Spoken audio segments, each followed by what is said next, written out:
Good afternoon. What's up, Melissa? Oh, what's up, Zach? How are you today? Not too bad. It's been a good week. What about for you? It's been a fantastic week. I think it's even more fantastic knowing that I'm taking 2 weeks off to rest and relax and recoup the rest of the year. Yeah. Are you ready for the holidays? Yes, I finished my Christmas shopping yesterday. All right. Was I on that list? Did I get something? What I get? You're always on my list, right? I can't tell you what you're going to get until I see you. Gotta check. I gotta check. I want to And pick up. you? Say again. Did you finish your list? Did you finish your shopping? I don't have a list. One day I'll get there, but I don't have a list today. But I'll get there. I'll make one next week, and then I'll do the last minute Christmas shopping like everybody else. So last week when we was talking, I really enjoyed the conversation that we had, and as I was going through the reviewing and editing the podcast, something kind of stuck out to me, and you made a comment that you struggled at one time with imposter syndrome. And so today I thought we'd take some time out to kind of really speak to that topic because I didn't want to gloss over it. It's such an important part of what I'm hearing in the coach community that a lot of people, and we both work with C-suite personnel and individuals who are high performers, and they question whether or not they deserve what they're getting, and all these kinds of things that the mind can kind of create conflict for them. So I wanted to kind of dial it back a little bit or step back and talk to you about what is imposter syndrome, and what did you first notice that you were feeling some sense of imposter syndrome in your life? It is. And imposter syndrome shows up in so many different levels. And it could be even as low as just somebody getting a new managerial position and they don't feel that they earn the position or they have the knowledge for the position. And I think mine first showed up when I started coaching. I was coaching my first executives within a multi-billion dollar corporation, and I had my facilitation guide, I had my coaching program, and we're going through it. And I felt like I didn't believe what I was saying. I also felt like if I don't believe what I'm saying, how do I get them to believe in it? And I have this coaching program, and it was like I was just reading off of it. There Yeah. wasn't any feeling, there was no ad lib. Do I really have the experience to be coach? I know that I come from the accounting world. Should I just go back to the accounting world because that's where I'm comfortable and that's where I feel like I strive? Or is this opportunity that's been put in front of me and the people that believe in me to bring me into this executive coaching field and help develop this program for one of the companies? They know I can do it. They've seen me coach, yet when I sit in front of the person, I didn't feel like I was a coach. I felt like I was still a CFO giving advice. So I would say for the first 6 months of me coaching, it was convincing myself that I not only did the right thing by changing careers, but I deserved to be in that space and that someone deserved to listen to me. Not even just deserved to be in that space, that I'm guiding and coaching somebody else to their goals and their dreams and outside of their comfort zones. Yet, where is it that I am now in that gray area and I just cross over and feel like I crossed over and sat in front of that other individual confidently? They never saw it. They never felt it. So even when I admitted it a year later, they were like, wait, Melissa, I never thought of it like that. But in my head, it's, do I deserve to be here? Do I have the experience to be here? Did the knowledge I gathered through my coaching certifications, did it really give me what I need to be able to be in this space? And it just not only made me feel like an imposter, it also made me deflate my confidence levels. I'm a very confident person. Come from Jersey. You come from Jersey. Everyone that knows me around me, when I walk in a room, I am a confident person. It's who I am and how I've been for a very long time. But when I stepped onto the screen or stepped into a workshop and a boardroom, I had my palms were sweaty, my heart was racing, I was stuttering. I think I said half of the presentation. I literally couldn't even talk and forgot the words. And It was so hard for me to just be natural. Now it's different. I see the natural, but when it first showed up, man, it was so hard for me to believe in it. And I think what's more importantly is when someone asked me what I did for a living, it was hard for me to be like, I'm an executive performance coach slash strategist for organizations and how this, I help people be better versions of themselves. I would stutter on saying, I'm a coach. I just go into companies and help people communicate. Like I made myself small because of the beliefs that my head was telling me that I didn't deserve to be in that space. Yeah, that's a powerful statement. And as you're talking to me, I'm thinking to myself, what triggers that? Like, how do you, or as an individual going through that process, what's going on in your head that says that you shouldn't be here? I think it's our negative thoughts. Our brain is created to protect us. It creates safety and familiarity for our pathways. So when we go into new spaces that are challenging or uncomfortable, our brain is going to try to continue to bring us back to the what's safe and familiar. It's the only way to rewire that neural pathway is to stay consistent in that space that you're in to truly show yourself that you deserve to be in it. So it's more of the thoughts that go through your head and allowing those thoughts to truly consume you and make you believe on who you are. We don't know the difference on what's truth and what's a lie to the thoughts that are going in our head unless we identify them and say, nope, that's not true. You're being ridiculous. Stop taking the doubt out. You're really good at what you do. Where are you going to change your focus on where you're at? But that thought of, do you believe that you should be in this space is trying to give you a lesson or a learning of, hey, that's the old you. So it goes kind of into identity. I think imposter syndrome is connected to your identity as well and who you believe you are. And if it's not in alignment with those identity or those values, then it's going to feel very, I don't belong here. Yeah, I can definitely relate to that. As you're talking to me, I'm going through my head different times in my life where I felt I didn't belong, and I struggle with that imposter syndrome, identity type issues. I mean, I did it my whole military career, so I can definitely appreciate what you're saying, and I definitely understand the impact of it. What was the impact on you? I know you kind of spoke to it about what you felt and how when you walked the room, you felt in that moment. Was there any other areas in your life that it showed up? I think it showed up in every aspect of my life because the more I had the doubt in myself, it created doubt in every area of my life. I mean, it showed up in my parenting. Like, am I really a good single mom? Is this really how we're going to go about it? Is my relationship with my son the way? Should I change how I talk to him? Should I change how we work through problems? Am I guiding him? Am I mentoring him with the right tools or am I screwing him up? Like, so many things go through your head, and it's all these questions questioning every single thing that you do. And I hear you when you talk about the military side of it. So, what is your definition of imposter syndrome? And I want you to elaborate a little bit more on how it impacted you. What made you feel like an imposter going from military to non-military? Because it's a huge, huge topic within the world. And I see it like my brother is going to be is going to be retiring from the military in 3 years. And he's already concerned about it. And he's like, but who am I going to be without the military? And it's kind of that question. And it goes along with imposter syndrome. Who am I? Did I say that I'm this person for so long and then I'm not that person any longer? So now is that person really dead or am I still that person? And what do I do next? Yeah, that's a great question. So, imposter syndrome to me is never feeling like you belong. You're questioning everything that you're doing, why you're doing it. Is this the right environment for you? How do you feel? Funny story, fresh out of high school, joined 10 days. I was in Lackland.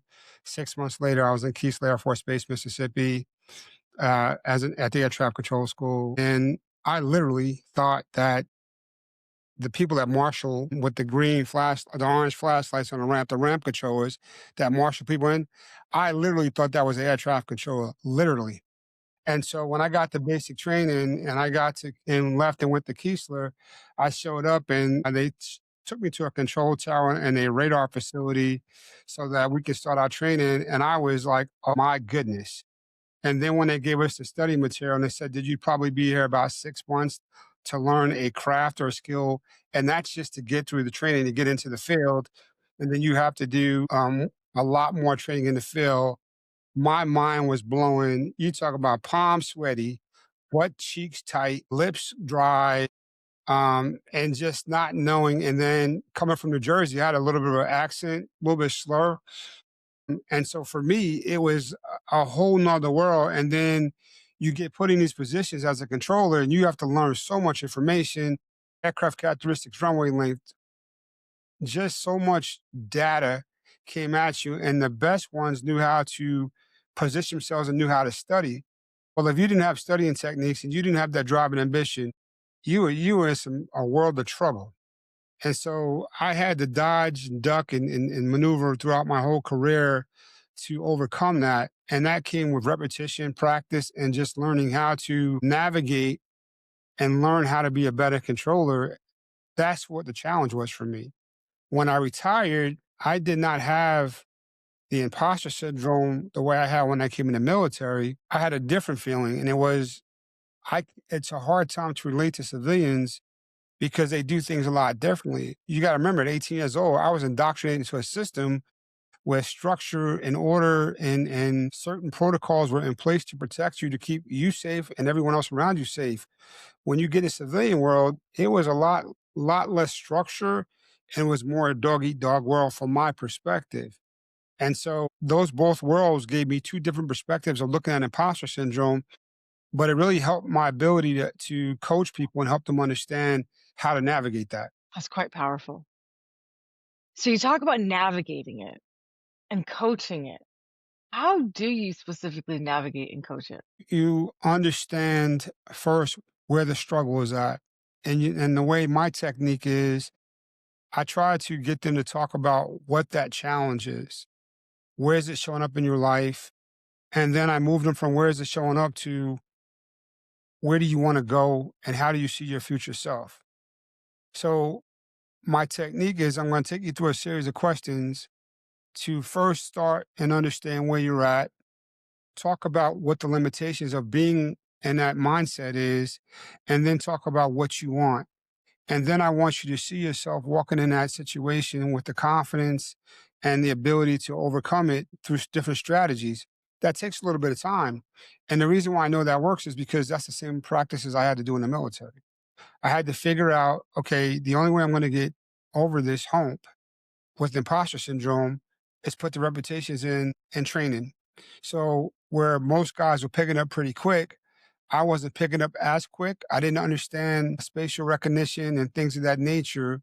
I understood it conceptually, but then you have to apply it. And so the challenge was I had to continuously do the reps in the training room and continuously study to get my skills to build the confidence to overcome it. And then when I got in the field, that process started all over again.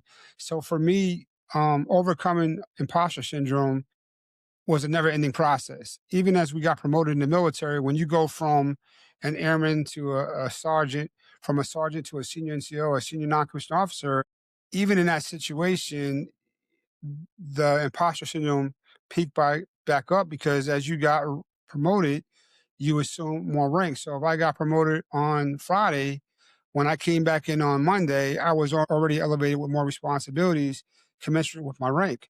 And that again created another, well, do I really deserve to wear these stripes?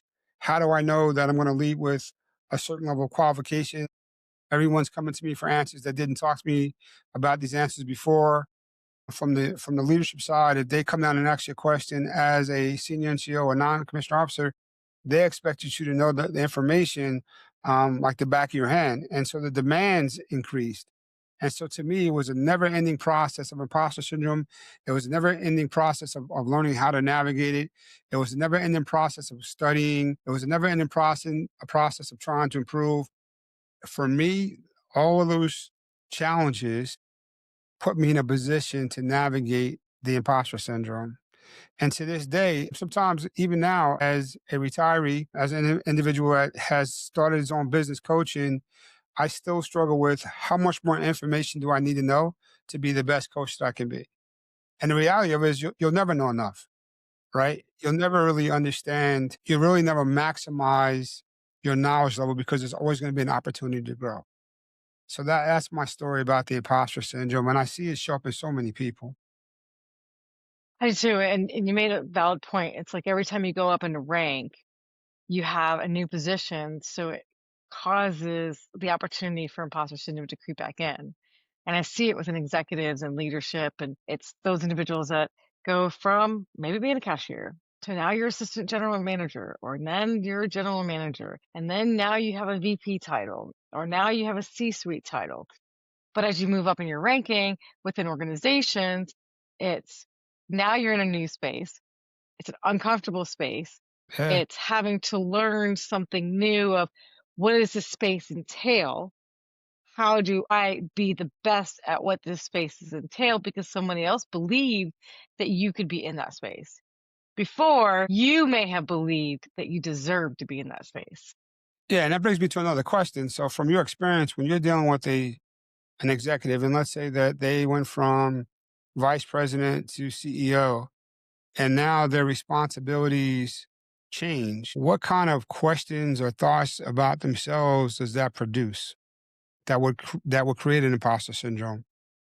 And I'm just thinking about the individual when you take on more responsibility and you were not the one that was solely in charge, but now you're thrusted in a position where you're in charge. That to me could be a huge challenge for people. I see it be a challenge for a lot of CEOs and as well as COOs and CFOs, because those are the ones, your top three of any organization for how they're running, especially the CEO. It's having them understand what is it that only they can do that nobody else can do. So they could understand now, how do I lean on those people around me that you hired to be the experts in those fields so I can really own the space that I'm in. But defining that space that you're in comes first, because the definition of owning that space will allow their mind to truly invest in where they're at versus I'm going to sit in the seat. They tell me I need to make decisions. They tell me that I need to run this organization however I want to. But what does that mean Yeah. to them? Because it may have meant somebody else, the person that was there before, but that's not you. So how can we be clear on what does it mean for you to be in the space? What is it that you really want to drive forward? Every CEO is responsible for the culture of the organization and establishing what that is. The individuals that are below you are the ones that are executing it and implementing it and ensuring that it stays effective.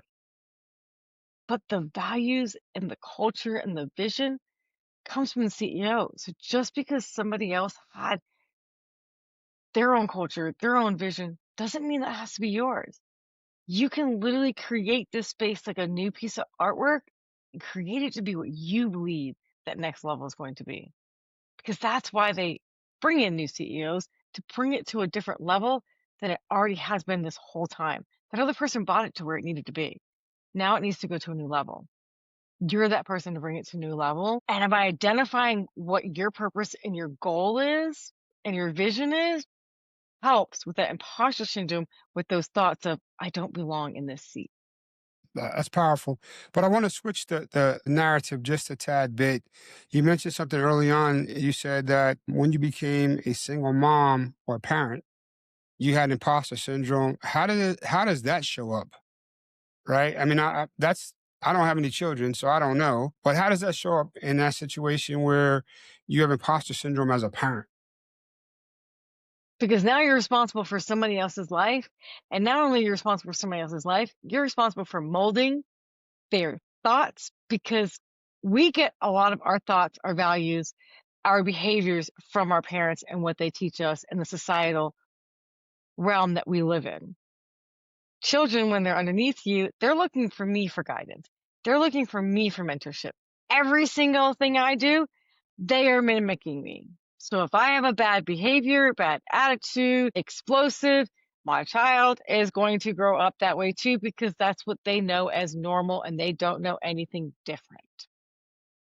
So it's where are you providing that guidance to this person that looks at you as you are the most important person in this world, the only person that exists, and the love that they have for you is so incredible that it's overwhelming at times. And knowing that you had that much influence in somebody else's life and adopting them and creating and molding them into this beautiful human being and this adult that they want to be. But where is it that I'm putting my wishes and goals on them versus having them show me what theirs are and helping them develop theirs? So being a mom, I think we go through imposter syndrome so many times because we're a mom, we're the CEO of our household, those at work, we're either working for somebody else or we're entrepreneurs. We're carrying so many hats that it's so hard to just live in one space because you have to carry all of those hats all of those times. So where is it that I might doubt that I'm not doing really good here? I might doubt that, oh man, I, I have a bad habit or I'm not consistent in my schedule. I'm not consistent in finishing my food. But now my son's not finishing his food. And now I'm frustrated with when then it goes into your brain of it's okay not to finish things. And then where are you not finishing things? Because then that goes into your behaviors and your energy. But I'm responsible for that little human and how they're being developed. And it's scary. Do you think it's just relegated to women, or do you think men suffer from the same perspective? And I'm just thinking a young couple having a child together, both may be feeling that way and not really aware of it. And from the lens of a coach, how would you coach a parent through that process? I think men and women. And I think whether you are in a relationship and you guys are together, or if you're single parents, I think that every single individual, whether you're a man or you're a woman, at some point in your life, probably have that self doubt and self criticism to where you don't believe that you belong in certain spaces. I don't believe that it has to do with generality of who you actually are. It's your thoughts and what you're actually doing with your thoughts. How do I coach parents through it? Is having them understand that through a series of questions and beliefs and even tactics and tools is being grateful for the space that you're in and you're doing the best that you possibly can be doing at that moment in time. Be grateful because that kid isn't looking at whether you're doing it right or whether you're doing it wrong. They're just looking to see if you're right there. Whether you're mom, whether you're dad, they're just noticing that you're there and they're just wanting to model you and do the same thing that you're doing, especially at the younger ages. So with parents, it's changing that narrative in their head to doing the best that they can at the moment that they have in this life. And that is good enough. Like it goes into the imposter syndrome to where I'm not good enough. There's so many different mental blocks that our brain is lying to us that it's where can I recreate that narrative on what's actually happening in front of us. So I help them recreate that narrative and that belief to stand tall in who they are at that moment. When I hear you talk about imposter syndrome, it sounds to me that it's tied to a few different things. One is self doubt or lack of confidence. Two, and the area that I think is most important, is a lack of identity. Mhm. When I hear you talk about identity, I automatically start thinking about clarity. I think that once an individual begins to see themselves in a situation differently and begin to believe that they are who they say they are and understand who they are, then the imposter syndrome has a tendency to kind of go away. Would you agree? 100% agree. And you hit it on the nail. Understand who they are. And it does come with identity. I always try to tell people it's like, what's the name tag that you've been wearing that no longer serves you? Well, before you become a parent, you don't have the name tag of mom or dad or parent. You now have that name tag, but what name tag do you continue to wear that's not longer serving you? I'm no longer an individual person. I'm a we with me and my children. And that's who I am now, and it's okay to let go and to shed of those name tags that are no longer serving you. Yeah, And understanding that is the first key. So, when you talk about identity and clarity, what are some of the techniques that you utilize in having them understand who they are as a person and through this identity crisis that they're going through and how they come out on that other side? great question. I don't focus on who they are. I focus on who they want to be. I think that, to your point, we are programmed to think a certain way by ourselves through our environment. Um, I'll take the youth that I work with. A lot of youth that I work with, they're just beginning their lives, but you can tell that their parents have already programmed certain attitudes and behaviors in them. And those attitudes and behaviors will set the trajectory to where they're going until they reach an age where they understand that they've been programmed indirectly, and now they get a chance to choose who they really want to be. And so when I think about the imposter syndrome, I try to focus individuals on, you get a chance to decide who you are. And it goes back to my original story, sitting in an audience that day and listening to the speaker speak. And he said, write down your 3 words. And then he asked another question, write down your 3 words that you want to be recognized as. And he said, what's the difference? And right then and there, I felt this pain in my chest, this tightness of, man, the realization hit me. I've been living out of misalignment. I was programmed to think a particular way in the military for the circumstances. It took me 40 something years to come to the conclusion that I had been living in misalignment to who I truly wanted to be. And then once I understood that, I started to take necessary actions to become that individual who I think I want to be.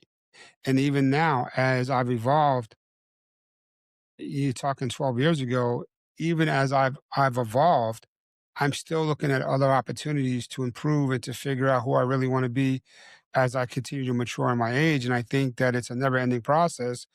But one of the things I think happens is that we don't get a chance to pause in life. We don't get a chance to say, hey, let me stop and really think this through in many cases, because in many cases we're operating at a maximum efficiency.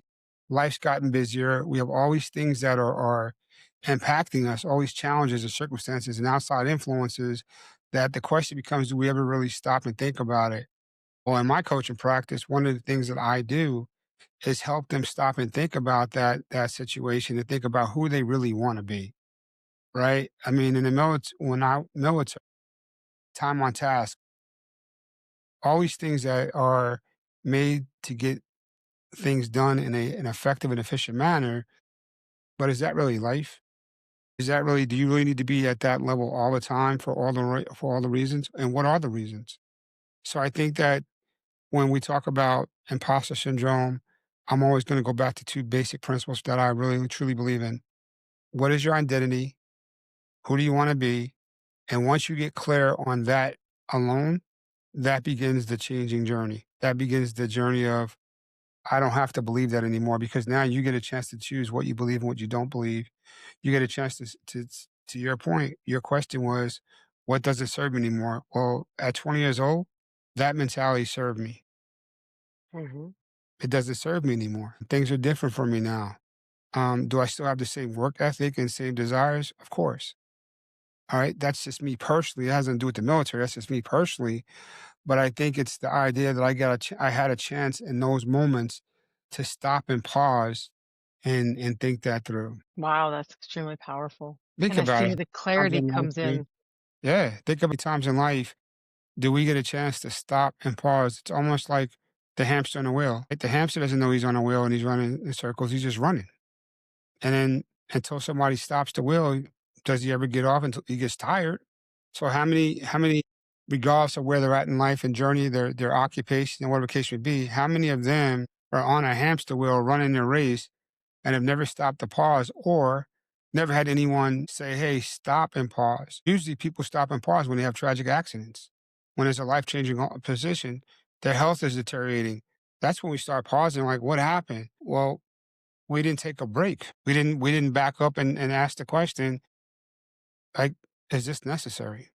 I mean, I see you shaking your head. Do you have any final remarks as we close this segment out? I think that's extremely powerful, and I think we could sit and talk about imposter syndrome all day and different techniques and beliefs that we can speak about and we can execute. And I think that eventually, through these series, maybe we'll bring somebody in that's going through imposter syndrome and we'll have conversations with them and see and do a real live demonstration on what does it look like to coach through imposter syndrome, to talk through imposter syndrome. Since you made a valid point earlier that we are going to go through it through certain periods and it's going to keep popping up. So how do you make sure that you identify it and work through it? Yeah, and I appreciate you saying that because guess what? That's what our follow-up segment is going to be. Our next segment, we're going to talk about how do you overcome imposter syndrome, and I'm going to challenge you to come up with a clear definition. Well, I'll tell you what, I'm not going to tell them. I'll tell you offline. But I think we have some weight that we can kind of weigh in on this that would really give people some insight on how to overcome imposter syndrome and maybe share some success stories. What do you think about that? Absolutely. I think that's a great way to go into a next segment for this one and to give some more information. All right. Well, until next time, you take it easy, and I'll see you later. All right. Sounds good.